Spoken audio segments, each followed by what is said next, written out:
Hello everyone, welcome back to SR education. तो वर्तमान समय गोटे बड़ अपडेट जहाँकि प्रश्नपत्र लीक। तो प्रश्नपत्र लीक को नहीं गोटे बड़ अपडेट रही जेकोसी परीक्षा हो तो प्रश्नपत्र लीक मामलें दोषी सब्यस्त हेले दृढ़ आईन आणले केंद्र सरकार। तो जी भी प्रश्नपत्र लीक मामलें दोषी सब्यस्त हे तांको 1 कोटी जोरिमाना सह 10 वर्ष जाए जेल दंड। तो ये नहीं अपडेट वर्तमान आसी जोटा कि केंद्र सरकार तरफ दृढ़ कार्यानुष्ठान नि।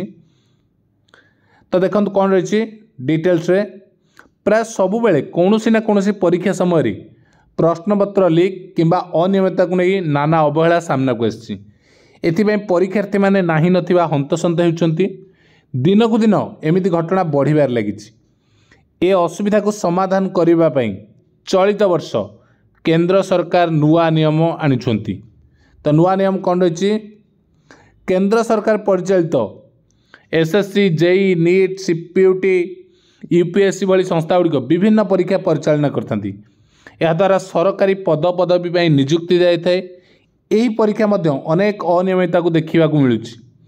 ए सबूर नियंत्रण आने सरकार एपरी निष्पत्ति नहीं बेले यही मामलें दोषी को मुकुलाइवाई कि बुझासुझा कर मामला रफा दफा करने संभव हो ना।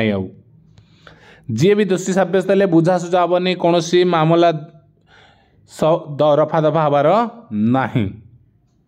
तो जानिबा कौन नुआ नियम रही दंड कौन रही देखु।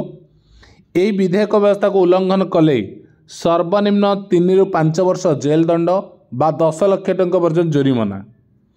यही बिल संगठित अपराध रे 5 ରୁ 10 वर्ष पर्यंत जेल दंड और सर्वनिम्न 1 कोटी टंका पर्यंत जोरिमानार प्रावधान नियम उल्लंघन आनुपातिक परीक्षा खर्च आदाय कले सेवा प्रदानकारी प्राय 1 कोटी टंकार जोरिमाना आदाय करा जिवो।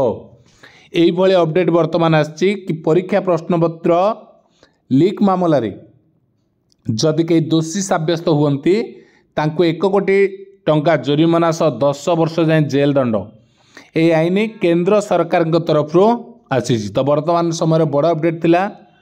ठीक अच्छे वीडियो को समस्त को शेयर करवा जहाँफल बहुत पिला पाखे पहुँची पार। ठीक अच्छे, थैंक यू।